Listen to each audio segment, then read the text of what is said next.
ചന്ദ്ര അപ്പൊ തുടങ്ങാം. ബിൻസി എന്തോ എന്തൊക്കെയായിരുന്നു ഇവിടുന്ന് പോകുമ്പോ?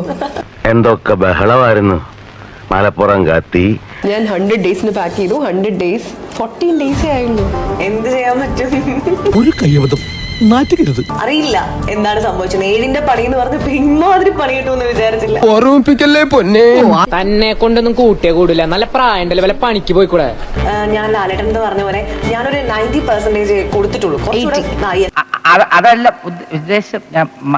ഒരു റീ എൻട്രിക്ക് ശ്രമിക്കുമ്പോ ആരംഭത്തിൽ അപമാനം. ബിൻസി 80% എന്തുകൊണ്ടാ കൊടുക്കാൻ ഞാൻ മുഴുവൻ? ഞാൻ ഫൈറ്റ് ചെയ്യണ്ടെന്ന് വിചാരിച്ചു. അയ്യോ, എന്നിട്ട് എന്ത് പറ്റി?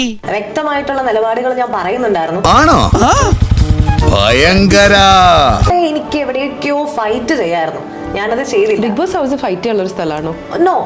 ദൈവമേ, മൂർഖനെയാണല്ലോ ചവിട്ടിയത്. ഫൈറ്റ് ചെയ്ത് കഴിഞ്ഞാൽ എവിക്റ്റ് ആവില്ല എന്ന് വിചാരിച്ചിരുന്നു. നമുക്കിട്ടെന്ന് വെച്ചല്ലേ. കുറച്ചുകൂടെ ശബ്ദം ഉയർത്തായിരുന്നു എന്ന് ഇപ്പൊ എനിക്ക് റിഗ്രറ്റ് തോന്നുന്നുണ്ട്. അത്രയും വേണോ സാർ? വേണം. അപ്പൊ ബിൻസി ആയിട്ട് നിന്നു.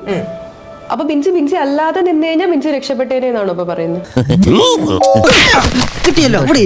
ക്വസ്റ്റ്യൻ ഭയങ്കര ബിഗ് ബോസിനെ കാട്ടി അല്ല, എന്റെ ക്വസ്റ്റ്യൻ ഞാൻ ചൈന ഭാഷ പറയുന്നോടാ.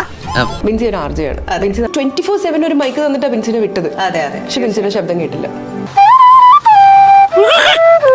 U are mute. Mic work ചെയ്തില്ലേ? പിടിച്ച് സമ്മതിച്ചു.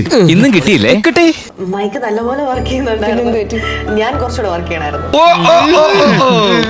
ഒടുവിൽ കുറ്റസമ്മതം നടത്തി അല്ലേ? മനസ്സിലായില്ലേ? ബിഗ് ബോസ് ചോദിച്ചതല്ല, സ്വയം ചതിച്ചതല്ലേ? അതെ, ബിഗ് ബോസിന് ഒരിക്കലും കുറ്റം പറയാൻ പറ്റത്തില്ല. കാര്യം സത്യമാണെങ്കിലും എനിക്ക് അംഗീകരിച്ചു കൊടുക്കാൻ പറ്റുമോ? വല്ലാത്ത തലവേദന. ഞാനൊന്ന് കിടക്കട്ടെ. പക്ഷെ ബിൻസി ആരൊക്കെ നോമിനേറ്റ് ചെയ്തു അല്ലേ? ഞാൻ ഫസ്റ്റ് ടൈമാണ് നോമിനേഷനിൽ വരുന്നത്. 2 നോമിനേഷൻ ആയുള്ളൂ ബിൻസി. അതെ. അയ്യന്റെ മോനെ. പിന്നെ നാണക്കെടുത്തി. എന്റെ ജീവിതത്തിൽ ഞാൻ ഇങ്ങനെ ചമ്മിട്ടില്ല. എന്തോ അല്ല, എന്റെ അമ്മായി നമ്മുടെ മുമ്പിൽ ഒഴിച്ചു.